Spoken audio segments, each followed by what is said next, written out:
ఏ అసురుడు సృష్టించిన పంచమ తంత్రం, నరజాతిని వంచిన దారుణ కుల మంత్రం,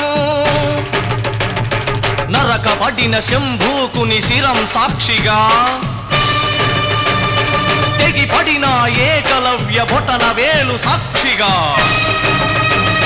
ముంతల చీపురుల మన దీనగతం సాక్షిగా, ప్రశ్నించిన ప్రతి చోట మహారక్త క్షేత్రం, అడగండి